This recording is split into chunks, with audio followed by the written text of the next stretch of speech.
Hello दोस्तों, आप सभी का कैरियर अड्डा 24/7 यूट्यूब चैनल पर स्वागत है। तो आज हम लेके आए हैं रीट के मैथ के लिए टेस्ट सीरीज, जिसे हम डेली कंटिन्यू करेंगे। जैसे कि आप सभी को पता ही है कि आपके एडमिट कार्ड तो आ ही चुके हैं, तो अब कुछ नया तो पढ़ना ही नहीं है, सिर्फ टेस्ट लगाने हैं। तो आज एक टेस्ट लेके आए हैं। आप अपने इसमें नंबर चेक कर सकते हैं कि कितने आपके आ रहे हैं और आपकी तैयारी कैसी है। तो कंप्लीट टेस्ट करेंगे। लास्ट में आपको शिक्षण विधि के क्वेश्चन भी दिए हुए हैं। तो चलो स्टार्ट करते हैं आज के पहले सवाल से। पहला सवाल क्या कहता है, देखिए। मेरे कराने से पहले आप इस सवाल के लिए टाइम लीजिए, वीडियो को थोड़ा सा रोक दीजिए, पॉज कर दीजिए और ट्राई कीजिए और फिर चेक करिए कि आपका भी सेम आंसर आता है या नहीं आता है। आप सारे सवालों को इसी प्रकार से ट्राई करेंगे, ठीक। चलो तो मैं यहाँ पे कराता हूँ। देखिए, सुरेश ने एक घड़ी 30% की हानि पर रवि को बेच दी। यानी कि सुरेश कोई घड़ी खरीद के लाया होगा पहले तो, लेकिन उसने 30% की हानि पर रवि को बेच दिया। फिर रवि ने क्या किया कि 30% के लाभ पर किशन को बेच दिया और किशन ने 30% की हानि पर अमर को बेच दिया। यानी कि एक तरीके से बेचते जा रहे हैं एक दूसरे को। फिर क्या कहता है, यदि अमर ने इसके 637 रुपये दिए, यानी कि अमर कौन है, जो सबसे लास्ट में जिसने खरीदी है वो है 637 रुपये दिए, तो बताओ वह घड़ी सुरेश ने कितने रुपए में खरीदी थी। तो देखिए, स्टार्टिंग वाले का पूछा है, लास्ट वाले के पैसे दिए हैं। तो इस सवाल को क्या करना है आप देखते जाइए। स्टार्टिंग वाले के हम मान लेंगे कि स्टार्टिंग में जैसे सुरेश था तो उसने खरीदी होगी ये घड़ी X रुपए में। उसने क्या किया कि 30% घाटे पर बेच दी। यानी कि कितने की भी खरीदी हो, 30% के घाटे पर बेच दी, तो स्वयं के 70% पे बेच दी। तो डायरेक्ट लिखेंगे 70/100 इंटू, अब क्या हुआ कि ये तो रवि का विक्रय मूल्य आ गया। फिर रवि ने 30% लाभ पर बेच दी, तो 30% का लाभ है तो लिखेंगे 130/100। फिर दिया है कि किशन ने ये 30% हानि पर, ठीक है, 30% हानि पर बेची, तो 30% हानि पर तो क्या लिखेंगे 70/100 बराबर जो लास्ट में पैसे हो गए वो कितने हो गए 637 रुपए। ठीक, ये हमें हल करना है और किसका मान निकालना है, X का मान निकालना है। ठीक, इसको सॉल्व कर लेते हैं। कैसे सॉल्व करेंगे, तो देखिए ऊपर आपको 3 जीरो नजर आ रहे हैं, 1 2 3, आप नीचे के 3 काट दो, 2 और 1, ये 3 कट गए। आप इधर इनका काट सकते हो 7 से, आप इसे काट सकते हो। देखिए पहले ये 7 से आप ये काटेंगे तो ये कितना कट गया 91, ठीक है। फिर ये 13 से काटेंगे, कितना कट गया 7, 7 से ये कट गया 7, यानी कि इधर कौन कितना बच गया 1। ये कितने 10 100 और 10 ये हो गए, ये इस साइड में जाएंगे मल्टीप्लाई हो जाएंगे, तो x बराबर कितना आ गया 1000। ये आपके पहले सवाल का आंसर। जिनका भी करेक्ट आया है वो कमेंट में अपना बता सकते हैं और लास्ट में अपना टोटल स्कोर जरूर बताना कि आपका टोटल स्कोर कितना रहा है इस टेस्ट में। चलो तो अगला सवाल देखते हैं। देखिए अगला सवाल फिर से आप टाइम लीजिए और फटाफट से कर दीजिए जब तक मैं करता हूँ। चलो आगे देखते हैं। साधारण ब्याज की किसी दर पर कोई धनराशि 5 वर्षों में स्वयं की दुगनी हो जाती है, तो वह राशि स्वयं की 4 गुना कितने वर्षों में हो जाएगी। हमें ये सवाल करना है। तो देखिए साधारण ब्याज का सवाल है और साधारण ब्याज में और चक्रवृद्धि ब्याज में अंतर क्या होता है ये आपको पता होना चाहिए, तभी आप पे ये सवाल होगा। तो मैं इसका सॉल्यूशन बताता हूँ आपको कि कोई धनराशि साधारण ब्याज की दर से 5 वर्षों में स्वयं की दुगनी हो जाती है। तो दुगनी हो जाती है का मतलब है कि जैसे हमारे पास मूलधन रहा होगा वो जैसे 100 रुपये रहा होगा, तो बाद में मिश्र धन हो गया, तो मिश्र धन कितना हो गया जैसे कि 200, दुगनी हो गई।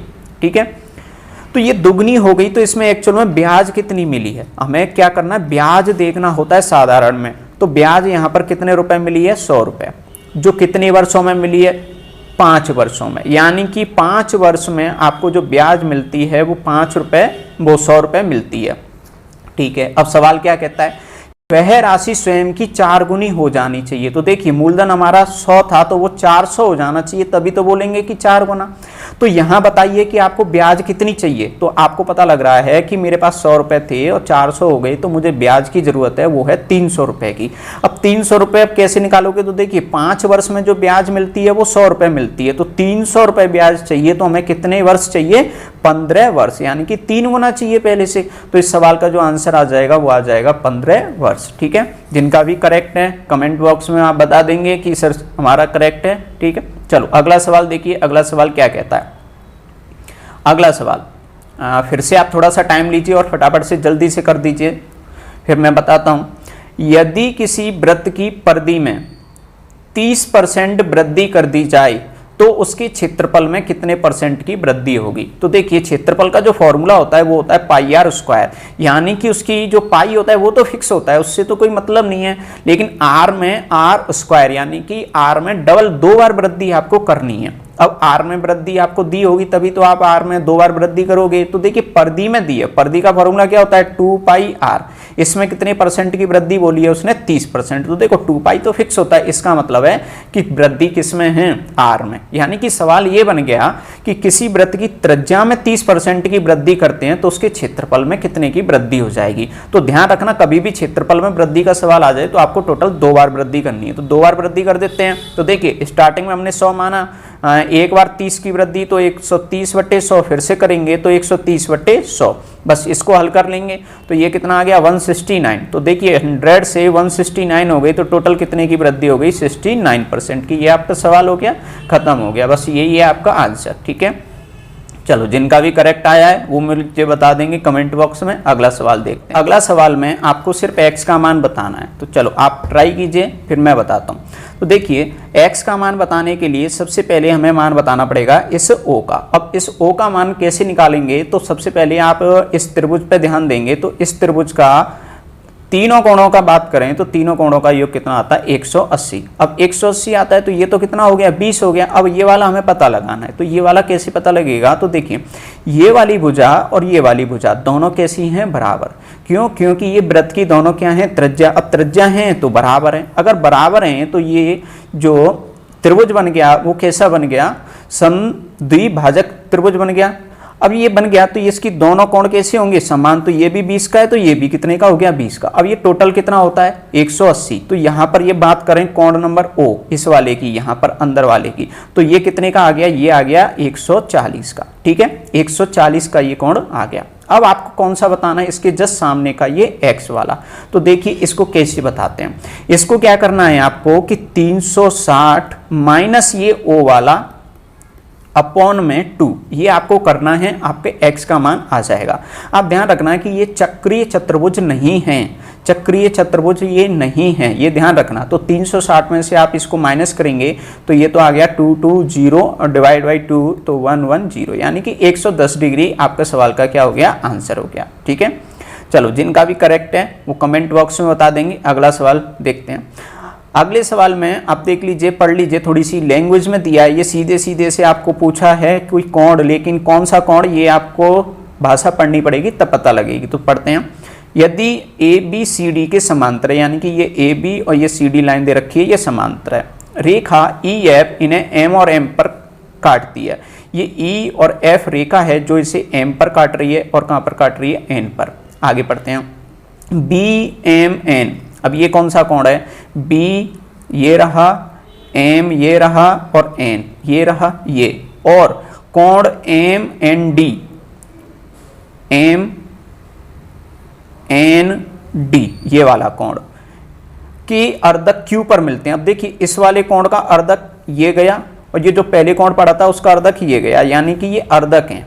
इसका मतलब अर्धक का मतलब कि ये वाला कोण और ये वाला कोण आपस में कैसे हैं बराबर। यहाँ पर बात करें कि ये वाला कोण और ये कोण भी कैसे हैं बराबर। चलो आगे पढ़ते हैं, यदि कोण AME यानी कि ये 80 है तो तब ये मक्कन ये लिख गया है, इसमें थोड़ी सी गड़बड़ है, हमको एक्चुअल में यहाँ पर Q कोण का मान बताना है। ये टाइपिंग की गलती हो गई है, आपको कोण Q का मान बताना है, ये अंदर वाला कितने का होगा। ठीक है, तो मैं बताता हूँ आपको कि इसको हल कैसे करना है। तो देखिए पेन चेंज कर लेता हूँ मैं कलर आपको ताकि साफ दिखे। देखिए अगर ये 80 है तो आप बताइए ये टोटल भी कितना होगा 80 होगा, ये टोटल 80 होगा कि नहीं होगा ये। ठीक है, जब आपको पता है कि इस तरीके से x बनता है तो इधर का कोण दोनों कैसे होते हैं समान होते हैं, तो ये भी 80 का हो गया। लेकिन ये कैसी है, इसको अर्धक है, तो यहाँ पर बात करें तो अंदर का कोण तो ये कितने का हो गया 40 का हो गया। आपको इतना समझ में आ गया। ठीक है, आगे की बात करते हैं। जब ये कोण 80 का है जो स्टार्टिंग में आपको दिया हुआ है ये वाला कोण, तो ये वाला कोण भी कैसा होगा ये, क्योंकि ये संगत कोण है। अगर ये संगत कोण है तो ये भी कितने का होगा 80 का होगा। जब ये 80 का है तो यहाँ से लेकर यहाँ तक बात करें ये इस वाले कोण की, तो ये कितने का होगा, ये टोटल बच गया 100 का, क्योंकि ये सीधी रेखा पर बनने वाले कोण हैं और सीधी रेखा पर 180 का होता है, तो उसमें से 100 ये हो गया।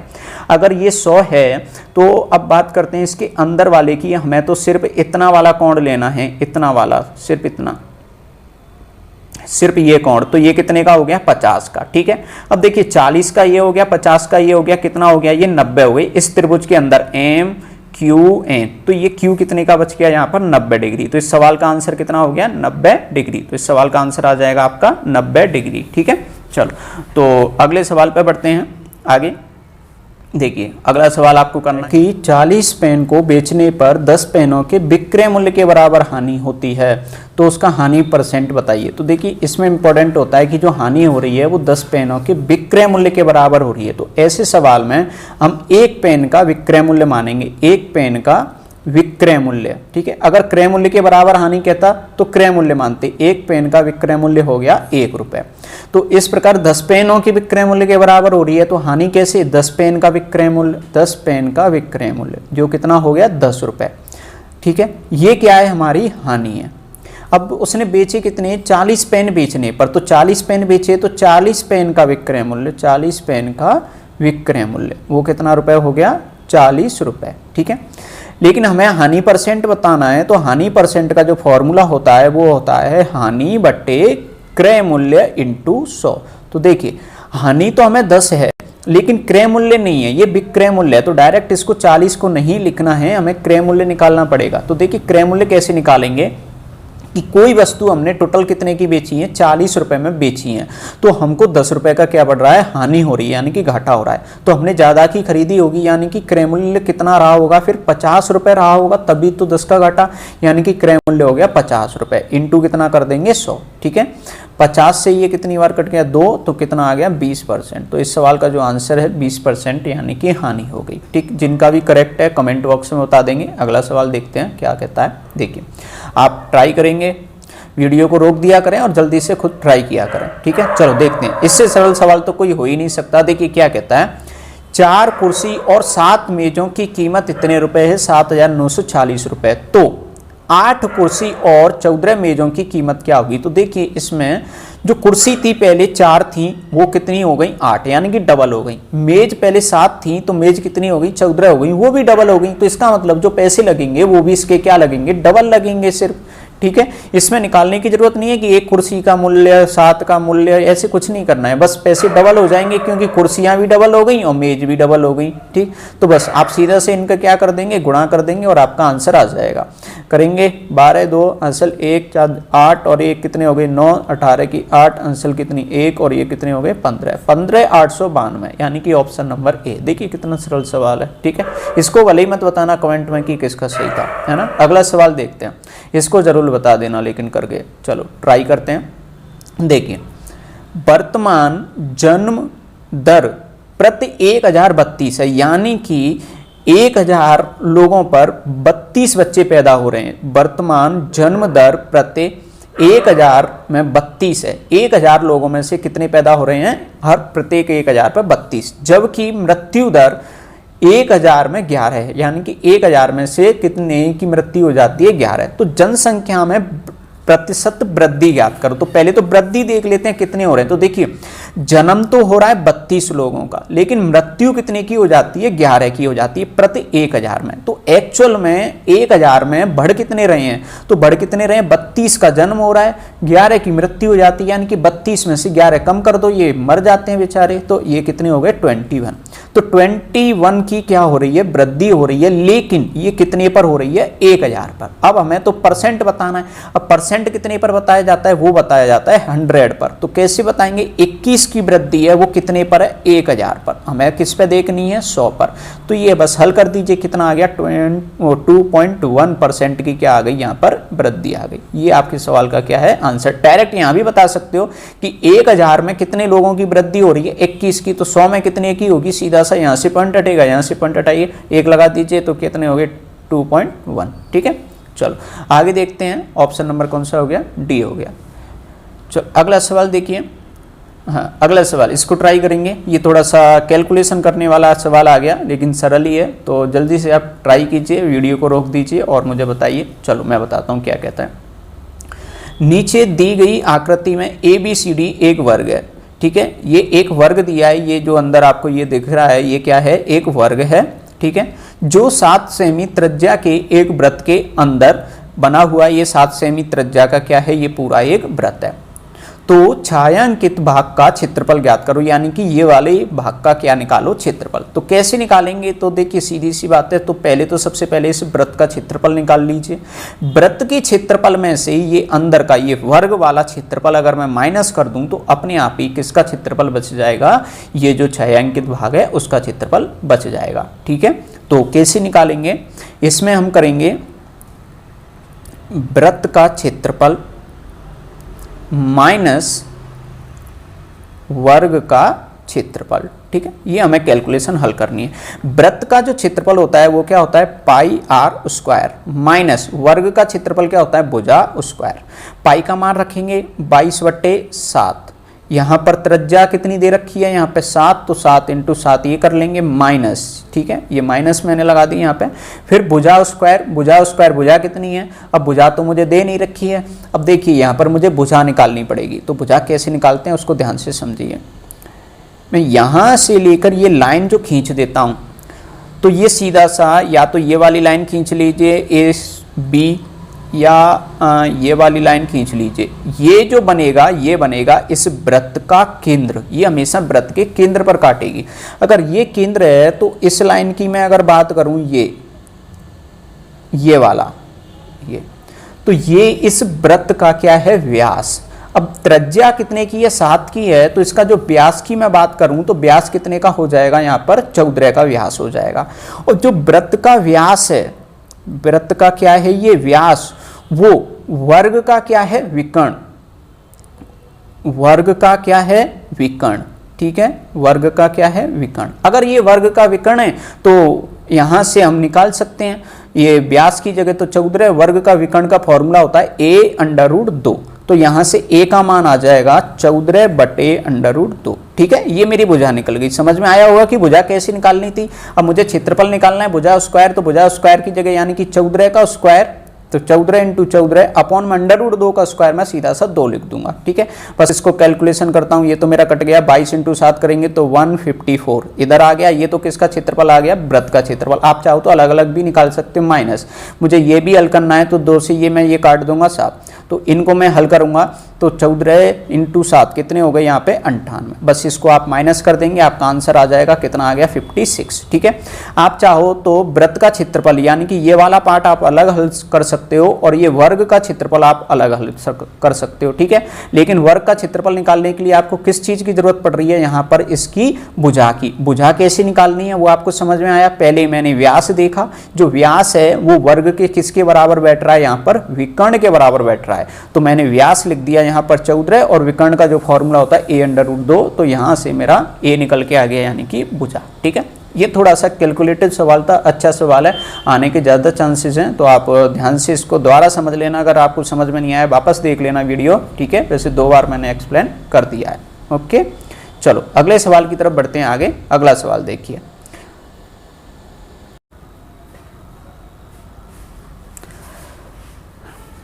चलो अगला सवाल आपके लिए, एक ईंट की लंबाई 20 सेंटीमीटर और चौड़ाई 10 सेंटीमीटर है, 25 मीटर लंबे और 16 मीटर चौड़े फर्श के निर्माण में कितनी ईंट लगेंगी। यानी कि एक हमें कोई कमरा टाइप मान लीजिए कि ये 25 मीटर लंबा हो गया, ये 16 मीटर चौड़ा हो गया, ये जैसे कि 25 का और ये कितने का, 16 का। इसमें मुझे ईंट लगानी है छोटी छोटी, कई सारी ऐसी ईंट लगेंगी, ठीक है। तो मुझे ईंटों की संख्या बतानी है, तो सीधा सा है, आप इस पूरे कमरे का क्या निकाल लीजिए, या जो भी जगह है उसका क्षेत्रफल अपॉन में एक ईंट का क्षेत्रफल, ठीक है। अब चलो तो बस बता देते हैं, यहाँ पर ईंट की मोटाई का कोई यूज नहीं है। तो देखिए कमरे की जो मोटाई की मैं बात करूं तो यहाँ लंबाई की बात करूं तो ये किस में दी है, मीटर में, और जो ईंट दे रखी है वो किस में, सेंटीमीटर में।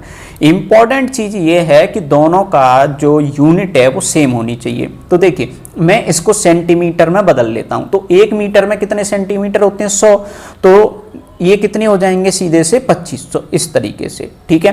चौड़ाई कितनी हो जाएगी, 1600। ये किसका क्षेत्रफल निकल आएगा, ये पूरे फर्श का क्षेत्रफल निकल आएगा। एक ईंट का क्षेत्रफल का भाग दे दो, ईंट का कितना 20 × 10, समझ में आ गया। यानी कि ये तो हो गया ऊपर वाले का क्षेत्रफल, ये हो गया नीचे वाले का, क्योंकि आयताकार डिजाइन में होती है ईंट और ये आयताकार ही क्या बोला है वहां पर फर्श बोला है। बस इसको कैलकुलेशन आप कर लेंगे। ये 2 जीरो हैं, 2 जीरो तो ये कट गए, 2 से ये कितनी बार कट जाएगा 8, 8 का 25 से गुणा करेंगे तो कितने होते हैं 200, 2 जीरो ये, तो आंसर कितना आ गया यहाँ पर 20,000। तो आपको कितनी ईंटों की जरूरत पड़ेगी 20,000 ईंट आपको लेनी पड़ेंगी। ठीक है, सरल सवाल है, कोई कठिन नहीं है। बढ़ते हैं अगले सवाल की तरफ में। अगला सवाल देखिए क्या कहता है, आप ट्राई करेंगे।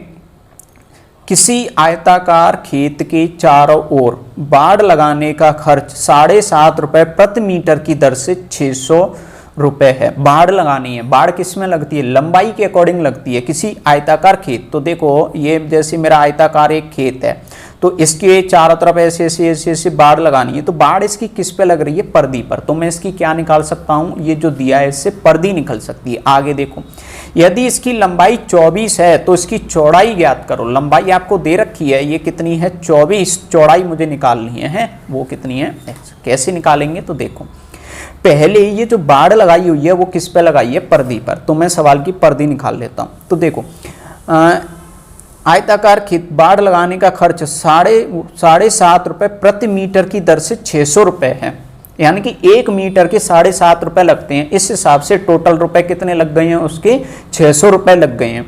तो टोटल कितनी लंबाई या जैसे परिमाप रहा होगा या पर्दी रही होगी, तो इसका मैं परिमाप सीधा सा निकाल लेता हूं। कैसे निकलेगा, 600 में कितने का भाग लगा दो, 7.5 का। ठीक है, यहां से पॉइंट हटाएंगे, ऊपर क्या बढ़ जाएगा 0। बस इसको हमें क्या करना है, कैलकुलेट करना है। 15 से इसको काट सकते हैं, 15 से 5 बार कट गया, 15 5 75, और 15 से ये 60 कितनी बार कट गया, 4 बार। ठीक है, ये 5 से ये 40 कितनी बार, 8, यानी कि 80 आ गया। ये 80 क्या आ गया, इसका परिमाप आ गया। अब परिमाप का जो फॉर्मूला होता है वो क्या होता है, परिमाप बराबर 2 लंबाई प्लस चौड़ाई, ये होगा। ये किसके बराबर है, 80 के। तो 2 से आप इसे कैंसिल करेंगे, यहाँ पर कितनी बार 40, लंबाई की जगह 24, ये x बराबर 40, तो x बराबर कितना आ गया यहाँ पर 16। ये आपकी सवाल की क्या आ गई है यहाँ पर चौड़ाई। ठीक है, कोई ज़्यादा कठिन सवाल नहीं है। आपको क्या करना है, पहले परिमाप निकालना पड़ेगा, परिमाप का फॉर्मूला लगा दीजिए, या फिर ये कर सकते हो, ये 24 की है, ये भी 24 की है, तो 24 24 48, तो ये हो गई।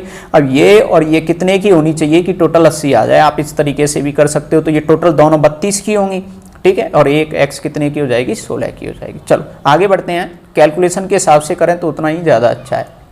अगला सवाल देखिए, राजू ने 2 पंखे को बेचा जिनमें से प्रत्येक का विक्रय मूल्य 900 रुपए, यानी कि विक्रय मूल्य समान है। एक पंखे को बेचने पर 10% का क्या होता है, लाभ होता है, जबकि एक अन्य पंखे को बेचने पर 10% की हानि होती है। तो लेन देन में राजू को कितने % का लाभ या हानि हुई। ठीक है, यहाँ पे थोड़ी सी टाइपिंग गलती है, मैं इसमें बोल देता हूँ। इस लेन देन में राजू को कितने % का लाभ या हानि हुई। तो देखिए ये 2 टाइप के सवाल आते हैं कि जब प्रत्येक पंखे को बेचा जाता है तो एक तो दिया जाता है विक्रय मूल्य समान है, और एक होता है जब क्रय मूल्य समान है, और दूसरा पॉइंट दिया जाता है कि जो लाभ का % है उतना ही हानि का % देना होना चाहिए। तो दोनों को आप ध्यान से सुनिए।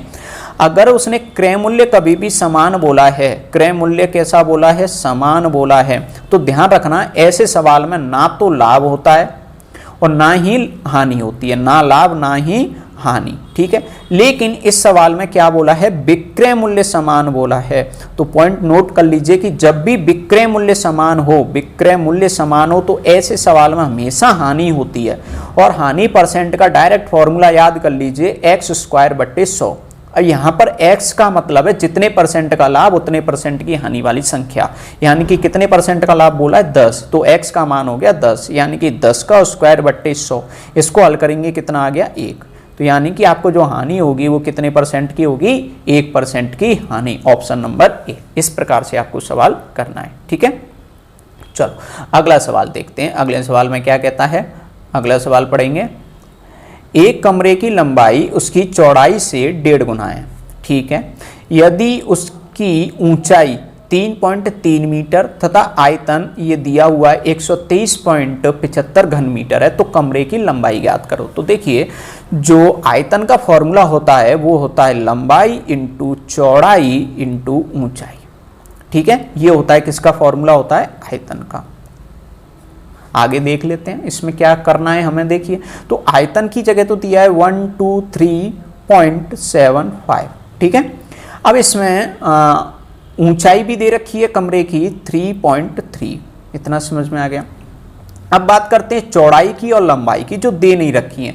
तो उसने बोला है कमरे की जो लंबाई है वो चौड़ाई की 1.5 गुना है। तो अगर मैं चौड़ाई x मान लूं तो लंबाई कितनी हो जाएगी, 1.5x। बस हो गया। इन तीनों को काय में लिख लीजिए, गुणा में लिख लीजिए। अब मुझे बस ये हल करना है। हल करोगे तो आपके किसका मान आ जाएगा, यहाँ पर x का मान निकल के आ जाएगा। तो देखिए यहाँ तो क्या हो गया, x² बराबर 123.75 अपॉन में 1.5 इंटू 3.3। इतना आपको समझ में आएगा कैसे ये क्या है, ठीक है। आगे क्या करेंगे, ऊपर 2 के बाद पॉइंट है आप हटा दीजिए, नीचे भी 2 पॉइंट हैं, दोनों को हटा दीजिए, पॉइंट का कैंसिल हो गया। अब मैं इसको कैंसिल करता हूँ, मतलब भाग देता हूँ। तो देखिए मैं पहले 15 का भाग देता हूँ इसमें। तो 15 का भाग मैंने दिया तो 123 में कितनी बार गया, 8 बार। फिर कितने हो गए, 3 बचे 37, 37 में देंगे कितनी बार गया, 2। फिर कितने 7 बच गए, कितने हो गए 75, तो कितनी बार गया, 5 बार, ठीक है। 825, 825 में मैं इसे 11 से काट लेता हूँ। तो 11 से ये तो 3 बार, इसे काटूंगा तो ये कितना 7, तो 11 से बच गए 5, तो कितनी बार 5। 3 का मैं इसमें डिवाइड करूंगा तो कितना आ गया 25, यानी कि x का जो मान निकल के आएगा वो कितना आ गया यहाँ पर 5, ठीक है। तो कमरे की लंबाई नहीं निकली है ये अभी, ये क्या निकली है, x का मान। जो x कौन है, ये चौड़ाई है, ये कौन है, चौड़ाई। लेकिन मुझे तो क्या निकालनी है, लंबाई, जो 5 का कितना गुणा है, 1.5 गुना। तो इसको हल कर देंगे, कितनी आ जाएगी 7.5। तो इस सवाल का जो आंसर है वो कितना हो गया, 7.5 हो गया। उम्मीद है समझ में आ गया होगा। अगले सवाल की तरफ आगे बढ़ते हैं, देख लीजिए इसमें क्या करना है। देखिए ये थोड़ा सा इंपॉर्टेंट सवाल है। 2 थैलों में, यहाँ पर 2 थैले दिए हैं, 2 थैलों में क्रमशः 3 सफ़ेद 2 काली और 2 सफ़ेद 4 काली हैं। गेंदें हैं, इनमें से आपको एक गेंद चुननी है जो इसके काले होने की प्रायिकता क्या होगी। तो देखिए पहला एक ये थैला है जिनमें 3 तो वाइट हैं और 2 कैसी हैं, ब्लैक हैं। दूसरा भी थैला है जिसमें 2 वाइट हैं और 4 कैसी हैं, ब्लैक हैं। आपको एक गेंद चुननी है जो कैसी होनी चाहिए, काली। तो देखिए सबसे पहले तो गेंद चुनने से पहले आपको क्या चुनना पड़ेगा, थैला चुनना पड़ेगा। तो थैला चुनते हैं तो पहले थैला पहला वाला चुना मानो, तो पहले वाले थैले को चुनने की प्रायिकता क्या होगी, 1/2। क्यों, क्योंकि टोटल थैले कितने हैं, 2 थैले हैं, 2 में से थैला चुनना है 1, तो 1/2। लेकिन अभी काम पूरा नहीं हुआ तो गुणा लिखते हैं। अब इसमें से काली गेंद चुननी है, तो काली गेंद हमारे पास कितनी है, 2 गेंद हैं। तो ऊपर तो लिखेंगे 2, लेकिन टोटल कितनी गेंद है, 5। तो ये हो गया। तो ये तो हो गया पहले थैले में से, प्लस अब करेंगे दूसरे थैले में। तो पहले तो दूसरा थैला चुनेंगे तो 1/2 इंटू काली वाली गेंद चुननी है तो 4/6। ये आपको बस हल कर देना है, ठीक है। हल कर दीजिए। तो ये तो स्टार्टिंग में 1/5 प्लस ये हो गया 2 से ये काटेंगे 2 और ये आ गया 1/3। आप इसको हल कर लेंगे तो यहाँ एलसीएम लेंगे 15, ये हो गया 3, ये 5, यानी कि 8/15 इस सवाल का क्या हुआ, आंसर। उम्मीद है आपको समझ में आ गया होगा, ठीक। अगला सवाल देखते हैं। अगले सवाल में क्या कहता है, किसी स्कूल में एक परीक्षा में सफल और असफल परीक्षार्थियों का अनुपात 6:1 है। तो देखिए सफल और कैसे हैं, असफल, इनका जो अनुपात है तो सफल कितने होते हैं 6, तो फेल कितने हो जाते हैं 1। यदि 6 और परीक्षार्थी सफल हो जाएं, यानी कि इसमें से 6 परीक्षार्थी इधर चले जाएं तो अनुपात इतना हो जाता है। तो परीक्षार्थियों की संख्या ज्ञात करो। तो देखो स्टार्टिंग में पहले हमें इनको टोटल मानना पड़ेगा। तो हमने मान लिए असफल वाले हैं 1x और सफल वाले कितने हैं, ये वाले। अब ये कहता है 6 परीक्षार्थी और सफल हो जाएं, मतलब इसमें से तो कम हो जाएं और इधर बढ़ जाएं, कितने 6। तो ये अनुपात कितना हो जाएगा 9:1। तो इसको सिस्टमेटिक तरीके से लिख देते हैं। तो देखिए इधर से 6 स्टूडेंट कम होंगे तो इधर तो कितने रह जाएंगे, x-6, और इधर कितने हो जाएंगे 6x+6, ये बढ़ जाएंगे, ठीक है। अब इनका जो अनुपात है वो कितना हो जाएगा 9:1। उम्मीद है समझ में आ गया। यानी कि इसमें 6 स्टूडेंट आपको बढ़ाने हैं। अब वो बढ़ाए हुए स्टूडेंट किस में से आएंगे, फेल वाले में से, तो इसमें कम हो गए। इनका अनुपात लिख दीजिए। तो इसको हल कैसे करेंगे, 6x+6 अपॉन में x-6 बराबर 9/1। बस गुणा कर लीजिए। तो ये तो हो गई 6x प्लस 6 बराबर 9x माइनस के 54। ठीक है, 6x को उस साइड ले जाएंगे तो माइनस के 9x में से कटेंगे तो 3x हो गए, इसको इधर ले जाएंगे तो ये प्लस के हो गए। तो x का मान कितना आ गया यहाँ पर 20 आ गया। अब ये 20x का मान आया है तो टोटल विद्यार्थी कितने हैं ये यहाँ पर, तो 6x और 1x यानी कि 7x और ये x का मान कितना है 20, तो टोटल कितने हो गए 140। तो इस सवाल का जो आंसर हुआ वो कितना विद्यार्थी हो गए 140 विद्यार्थी यहाँ पे हो गए। अगला सवाल देखते हैं। देखिए, किसी भिन्न यहाँ पे कह रहा है किसी भिन्न का हर अंश से 4 बड़ा है, यानी कि ऊपर भिन्न होती है जैसे x y लिखा है, अंश से 4 बड़ा है हर यानी कि नीचे वाला बड़ा है। यदि अंश में 2 जोड़ दिया जाए, यानी कि ऊपर वाले में मैं 2 जोड़ देता हूं तो 5/2 हो जाता है, तो यानी कि 5/7 हो जाता है, सॉरी 5/7 हो जाता है। तो वह भिन्न क्या है, यानी कि पहले क्या रही होगी, तो देखिए इसमें से 2 घटा के देख लो सीधा सा पहले तो कितनी हो रही है 3/7 हो रही है। लेकिन अब पहली लाइन को मिला लो कि ये 4 बड़ा है क्या हर, इसका बिल्कुल है। तो यही हो गया सवाल का आंसर, यानी कि 3/7, यानी कि पहले वो 3/7 रही होगी, उसने 2 जोड़ दिए तो 5/7 हो गई। बस इतना सा सवाल था। ठीक है, चलो यहाँ पर पाई चार्ट का सवाल आया हुआ है।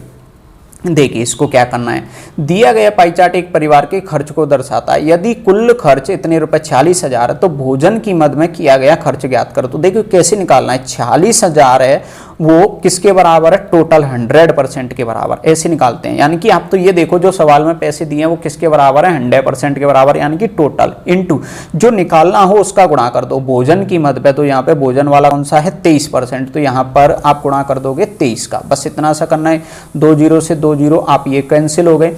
अब आपको करना है ये, बस ठीक है, ये आपको गुणा करने हैं, आप गुणा कर लोगे आपका आंसर आ जाएगा। तो देखिए मैं ये गुणा करता हूं तो ये तो 0 3 का इससे किया तो कितने हो गए 8, आगे मैं हल करूंगा लेकिन मुझे तो ऑप्शन में एक इसी में दिख रहा है ये लास्ट में 8, तो मेरा ऑप्शन नंबर हो गया बी। पूरा गुणा करोगे तो आएगा 10,580। ठीक है, यही आएगा, आप ट्राई कर सकते हो। चलो अगला सवाल देखते हैं।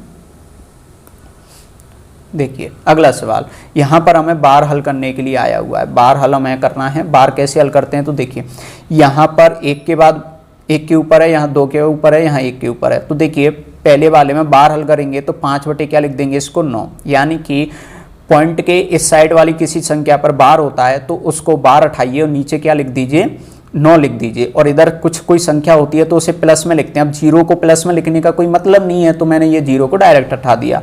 दूसरे वाले में देखो फिर प्लस का निशान है, फिर 0.77, तो 77 पे क्या करना है, इस तरीके से आपको ये बार लगाना है, फिर 9 पे ये वाला आपको बार लगाना है। ठीक है, ये आपका सवाल है।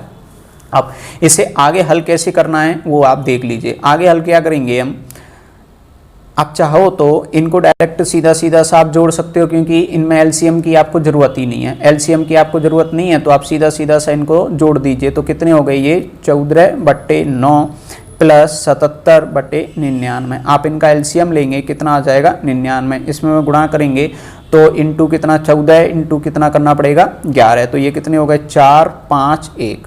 ठीक है, प्लस 77।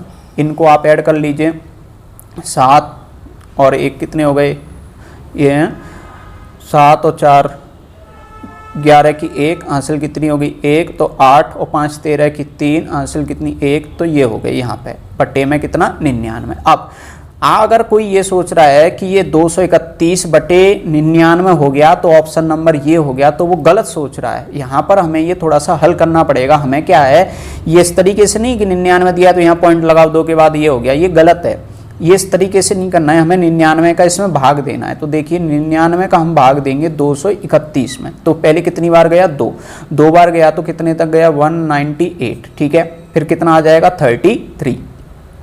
ठीक, 33 आ गया। अब 33 अब कुछ उतारने के लिए नहीं है तो हम क्या उतार लेंगे, यहाँ पे पॉइंट लगा देंगे। अब पॉइंट लगा दिया फिर इसमें भाग देंगे 0। ठीक है, 0 लगा देंगे, फिर इसमें हम भाग देंगे 99 का, तो यहाँ पर आप डिवाइड करते जाओ तो कितनी बार जा रहा है 3 बार देंगे, तो 3 197, फिर कितना रह जाएगा 33, यानी कि यही चलता जा रहा है, यानी कि 2.3 के ऊपर बार, यानी कि ऑप्शन नंबर इसका कौन सा सही है, डी सही है। जल्दबाजी में बी कर देते हैं, वो गलत है। ठीक, चलो अगला सवाल देखते हैं।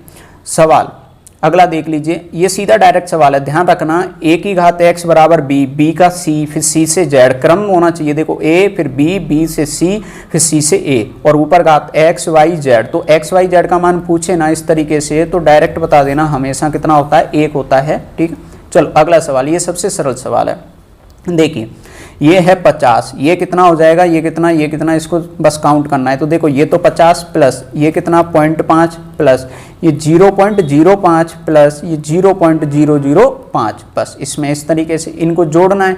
जोड़ते कैसे हैं, पॉइंट के नीचे पॉइंट लिखते हैं। तो देखो आगे तो 50 ही रहेगा, तो 50 तो इसमें भी है, इसमें भी है, इसमें भी है। पॉइंट के बाद पहला 5 इसमें है और इसमें भी है, फिर अगले पे ये वाला दिया है, इसमें नहीं है और वो इसमें। चाहो तो आप क्रम के नीचे, एक के नीचे ऐसे लिख सकते हो। देखो 50, फिर इसके पॉइंट के बाद कोई संख्या नहीं है तो ऐसे मान लो, इस पॉइंट 5 को पॉइंट ऐसे 5, फिर इस वाले में इस तरीके से लिखना है और ये इस तरीके से लिखना है। ठीक है, 50.555, इस तरीके से आपके सवाल का आंसर। ठीक है, ये सवाल का सीरीज का सबसे सरल सवाल था। अब स्टार्ट करते हैं सीधे शिक्षण विधियों को। शिक्षण विधियों के सवाल देखेंगे। अब देखिए आपको पहला सवाल, पहले सवाल का आप जल्दी से आंसर दे दीजिए। अंक गणित शिक्षण का महत्व है, तो आपको घरेलू कार्य, मजदूरी व व्यवसाय, अगला दिया है व्यवहारिक उपयोग हेतु, और लास्ट में दिया है ये सभी। तो आप बता दीजिए कि आपको अंक गणित का यूज करना होता है तो वो किस लिए आपको अंक गणित का यूज करना है। तो आप जानते हो कि इन सभी के लिए आपको अंक गणित का यूज करना है, ये सभी। अगला सवाल, गणित के अध्ययन से एक बच्चे में किस गुण का विकास होता है। तो देखिए आत्मविश्वास, तार्किक सोच, विश्लेषण सोच और ये सभी। तो आज सवाल का आंसर होगा ये सभी। ठीक है, ये सभी इस सवाल का क्या होगा, आंसर। अगले सवाल की तरफ में बढ़ते हैं। इसमें बोला है गणित की सर्वाधिक प्राचीन शाखा कौन सी है। तो रेखा गणित, बीज गणित और अंक गणित। तो इस सवाल का आंसर है अंक गणित, यानी कि अंक गणित पहले ही आ गया था, यानी कि 2 + 3 कितने होते हैं। ये रेखा गणित तो बाद में आया, कोण, बीज गणित तो और भी बाद में है, बिल्कुल ठीक है। इस तरीके से निम्न में से मूल्यांकन की एक विधि है, मूल्यांकन की एक प्रविधि है, यानी कि आपको एक प्रविधि बतानी है। तो लिखित परीक्षा भी है, मूल्यांकन की विधि, मौखिक परीक्षा भी है और प्रयोग के द्वारा भी है। तो आंसर हो जाएगा ये सभी। ठीक, चलो अगले सवाल पर बढ़ते हैं। निम्नलिखित में से कौन सी बाल केंद्रीय विधि नहीं है। ये आपको विधियां क्या होनी चाहिए, याद होनी चाहिए, जब भी आप बता सकते हो। तो इसका आंसर है आपकी व्याख्यान विधि, जो बाल केंद्रीय विधि नहीं है। बाकी की ये जो दे रखी हैं वो बाल केंद्रीय विधि हैं। तो अगले सवाल पर बढ़ते हैं। गणित शिक्षण में अभ्यास कार्य देते समय क्या ध्यान में रखना चाहिए। तो आप देख लीजिए, अभ्यास कार्य का उद्देश्य स्पष्ट होना चाहिए, बिल्कुल करेक्ट बात है। अभ्यास कार्य की गति उपयुक्त होनी चाहिए, बिल्कुल करेक्ट बात है। पुनरावृत्ति उचित कालांतर से होनी चाहिए, बिल्कुल सही बात है, यानी कि आंसर हो जाएगा उपयुक्त सभी। ठीक है, अगले सवाल की ओर बढ़ते हैं। निदानात्मक परीक्षण का उद्देश्य है, इसका क्या उद्देश्य है ये हमें बताना है। तो अध्ययन अध्यापन प्रक्रिया में सुधार लाना, बिल्कुल करेक्ट है। पिछड़े बालकों की पहचान करना, तो ये भी कैसा है, बिल्कुल सही है। छात्रों की कमियों के आधार पर उनको शैक्षिक निर्देशन देना, ये आधार लिखा हुआ है, ठीक है, ये भी सही बात है। तो इस सवाल का आंसर हो जाएगा उपयुक्त सभी। चलो तो अगला सवाल देखते हैं। अगले सवाल में देखिए क्या कहता है। गणित वह मार्ग है जिसके द्वारा बच्चों के मन में तर्क करने की आदत विकसित होती है, यह कथन किसने दिया। अब ये कथन किसने दिए, तो आपको तो ये याद करना पड़ेगा। तो ये किसने दिया, ये है यहाँ पर लॉक, यानी कि इसका नाम इस तरीके से मिलेगा, लॉक। ठीक है, ये इसने आपको दिया हुआ है।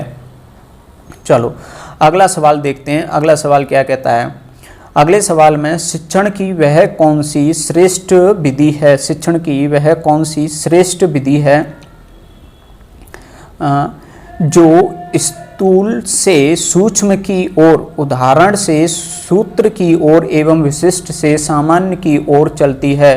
तो ये कौन सी विधि है, ये है आगमन विधि। ठीक है, ये कौन सी विधि है, आगमन विधि। ये आपको याद करने ही पड़ेंगे, शिक्षण विधियों में कोई कुछ हेल्प नहीं कर सकते, आपको याद करना ही पड़ेगा। चलो अगला सवाल देखते हैं। अगले सवाल में देखिए क्या कहता है।